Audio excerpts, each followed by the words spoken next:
You're welcome back to the Arise interview with me, Christian Ogdo. We're live in the nation's capital, Abuja. Since the first identified COVID-19 case in Wuhan, China, the virus is rapidly spread across the globe. Impacts of the virus are far-reaching and continues to ripple throughout the world as businesses and people in their everyday lives get acclimated to their new reality. One industry that is suffering the most immediate repercussions is the hospitality and leisure industry.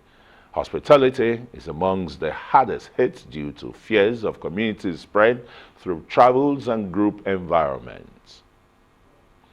And for more on this, I've now been joined by Valentine Ozigbo, who is the immediate past president and chief executive officer of Transcorp Hilton PLC and founder of Chineto Ozigbo Foundation. Very warm welcome, my fellow Chieftain scholar.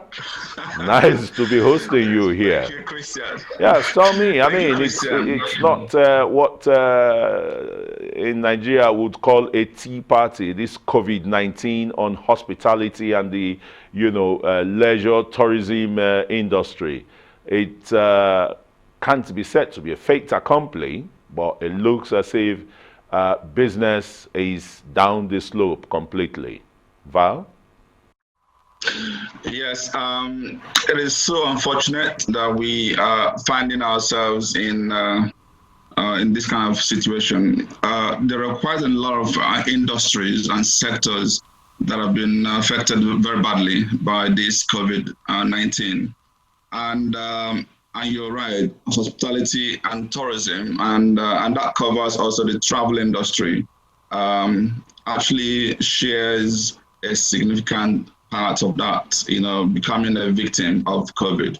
And I must say that it is important to also make this point that is actually that industry that is the most important when it comes to job creation.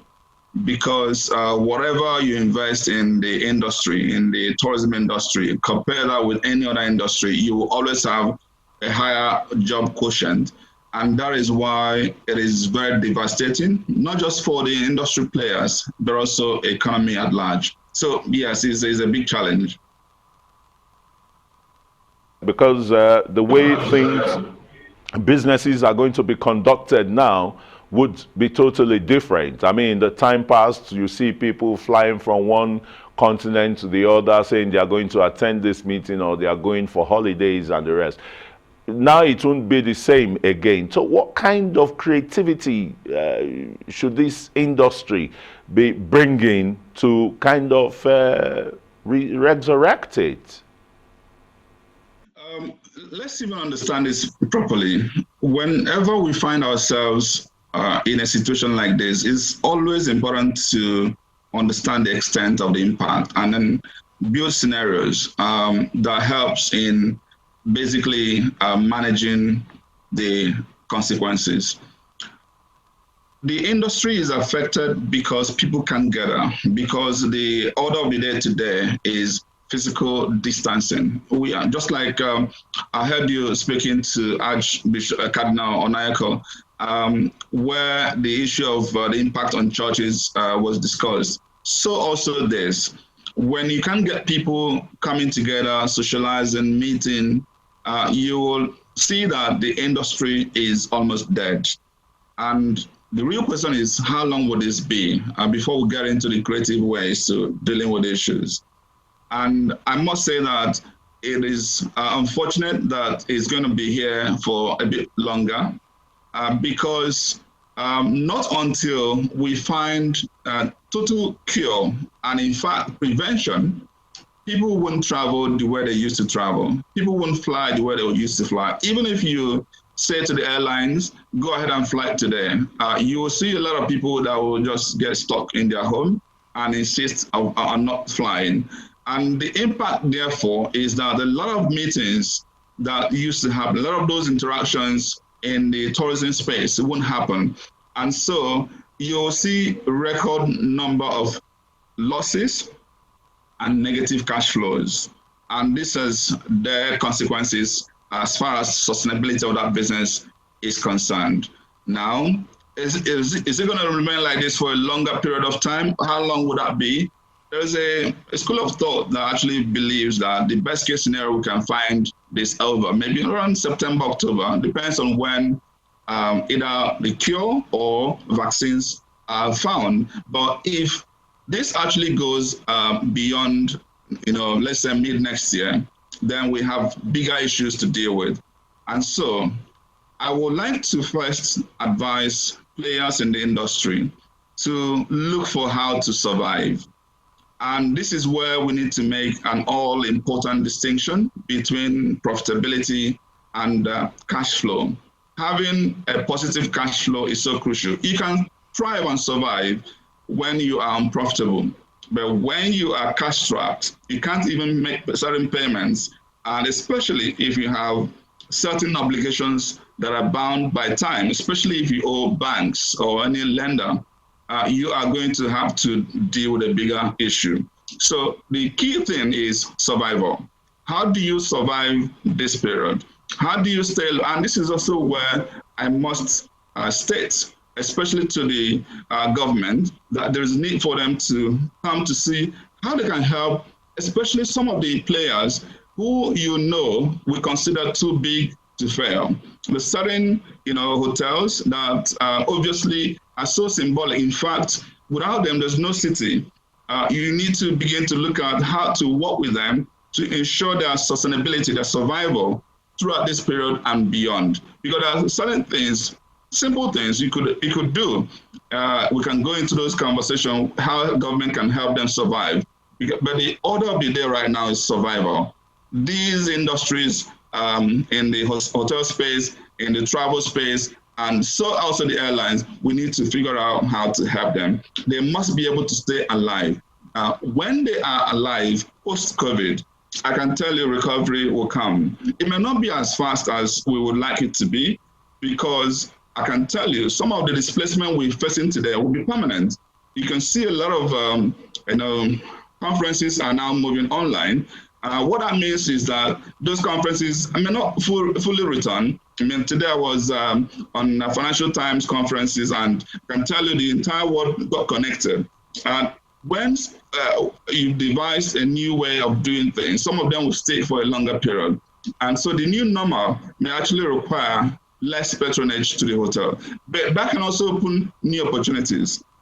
So it's not all bad ideas. And this is where the issue of leveraging on innovation, critical thinking, strategic foresight, agile innovation, all of those will need to come to bear now. This is actually where competency is the order of the day. So especially for hotel owners, this is when you employ based on skill sets, not on sentiments. So I want to say that clearly is a bigger problem to deal with, the extent of which depends on how long this lasts, but we need to plan for the worst. And in this worst case period, you need to stay alive all through. And by the way, ensure that you figure out how to achieve that. And the biggest way to get going is to bring your costs down, manage your cash flow, and ensure that you remain sustainable. Now, let me go finally to the question around those creativities and innovation. And you can see that the world we live today is a world that basically is going to be leveraging technology. And hotels can also do the same. I've seen a lot of, I can tell you that Transcorp Hilton is not resting on their oars. They are looking for other ways to ensure they remain relevant as they've always been. It is of course, the best and largest best hotel in Africa as far as business hotels are concerned, and they always will innovate and remain on top. So what can they do? They are already providing other food and beverage services to your doorsteps, to your home, so you can place your orders for laundry and for a lot of other things that they're doing. So they want to remain relevant in your life, but it won't be the same until COVID is over. But when COVID is over, it's gonna bounce back, especially with the agile innovation and leadership that they have. Great creativity you've started there, and joining the small businesses, the small restaurants in doing home delivery too. And maybe we'll be having deliveries for small parties at home when the COVID-19, finally subsides. But you mentioned that the negative cash flow. If I may ask, about how many billions of nairas the Nigerian hospitality industry lost now? Because we know for the airlines it's close to 200 billion. They've started laying off staff. They've reduced staff, so to say, and I'm sure Transcorp and others are going to do same.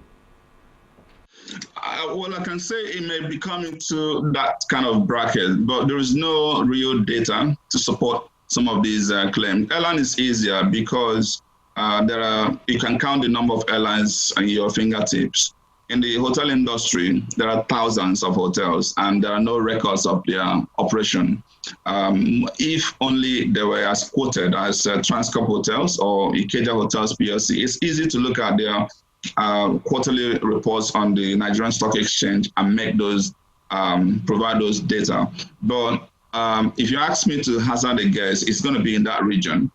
The hotel industry cannot be losing anything less than 200 billion already, because I have an idea what happens in the top hotels, especially the one I've mentioned. So it is a big issue.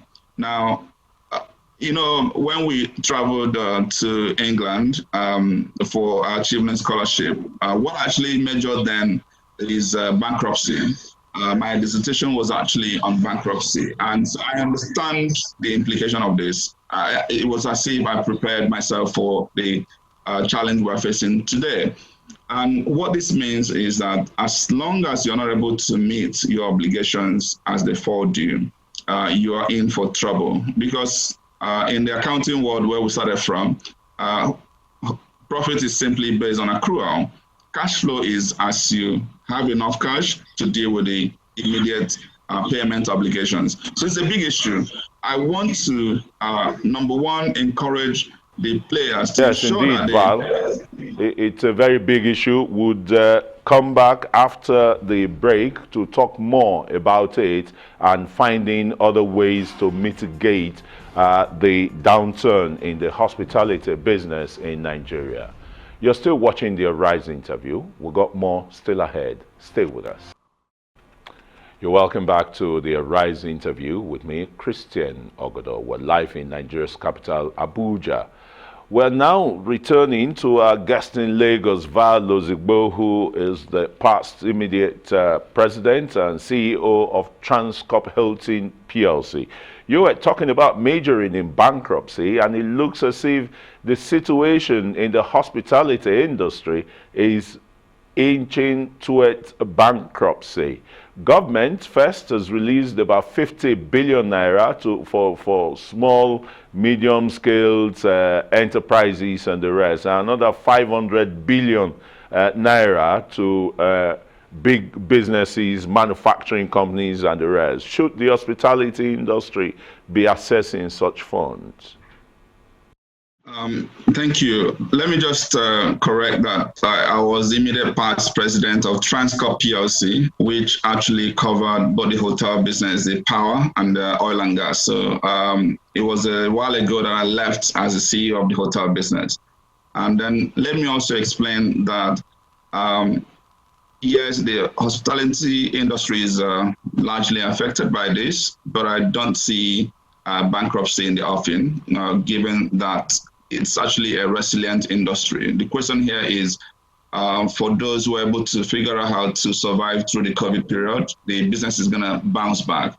And then let me add also that government clearly will need to support the industry because of its strategic importance. So I started with that by explaining the job, quotient that the industry attracts compared to any other industry. If you invest $1 in the oil and gas, I can tell you the same dollar will earn almost twice the number of jobs in the hospitality industry than the oil and gas. That is how important it is. And if you know that one of the issues that we suffer today in Nigeria is unemployment, then you need to prioritize that industry. Secondly, that industry is so strategic because it actually touches on every other sector in the economy. Besides the fact that when businesses congregate, they sit in hotels, especially, the the strategic importance of a hotel like Transcorp Hilton.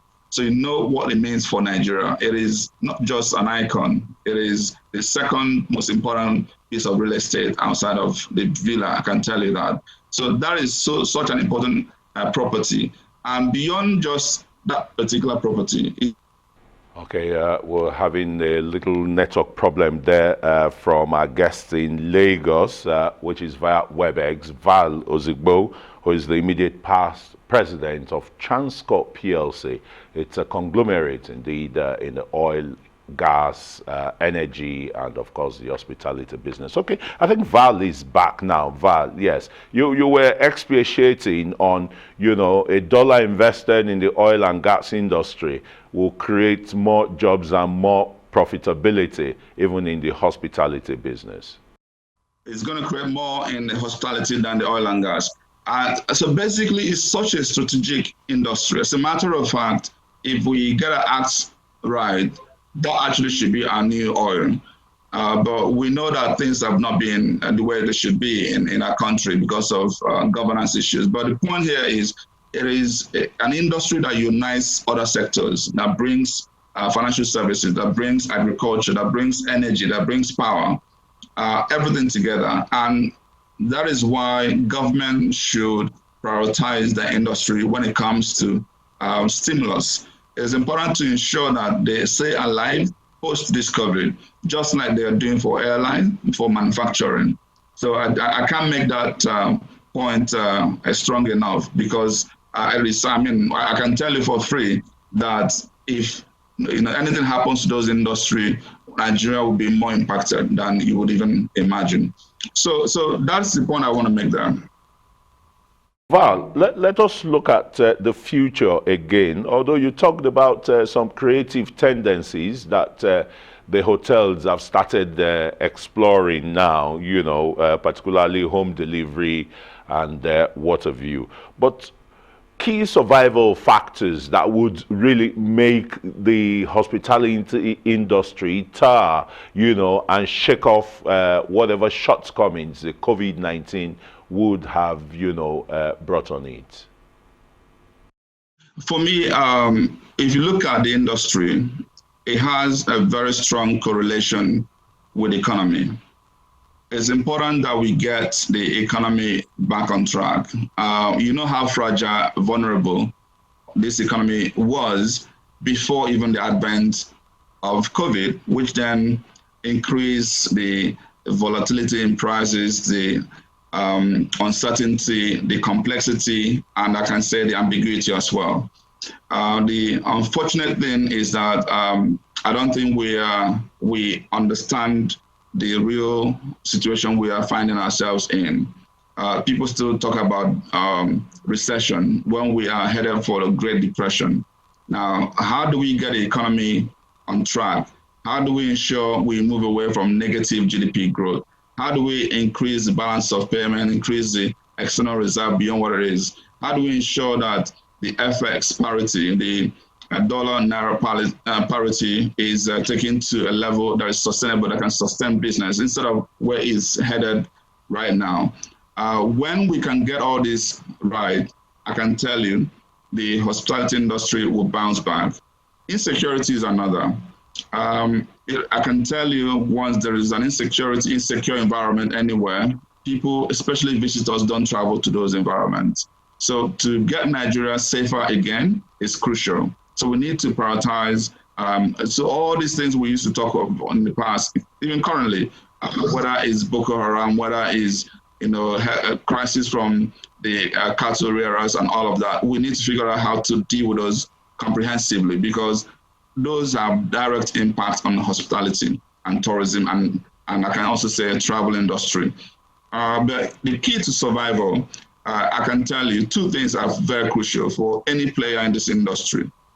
I touched on this already, just very quickly, to say, get your financial structure or capital structure right. Make sure you don't get to a level that you're not able to meet your obligations. But number two, and by far the most important, have the right people. What you find is the skill set you're going to require post-COVID may be different from what you've had in the past. We need to get to a level where we can leverage the digitalized world that we live in, where we are instituting agile innovation, where we are practicing the philosophy of Kaizen, the culture of continuous improvement, where we are looking at critical thinking, where we are leveraging agile innovation and strategic foresight. These are skill sets that you need in today's world. So if you get it right, especially for players in the industry, you're able to then innovate your way out of this crisis. There's nothing, as a matter of fact, if you go back to what has happened in the world, whether when Uber came to be, whether when Airbnb came to be, you find that these are, innovation that arose out of a depressed environment. And so I can tell you the winners out of this COVID are those who will show creativity and leadership when they are needed. This is when they are needed the most. So once we're able to take away sentiment and focus on getting the right things done, executing fiercely, and thinking strategically, and not just reacting to the issues, but being strategic and being proactive. Once we're able to get those right, we will be able to get ourselves out of this mess that we found.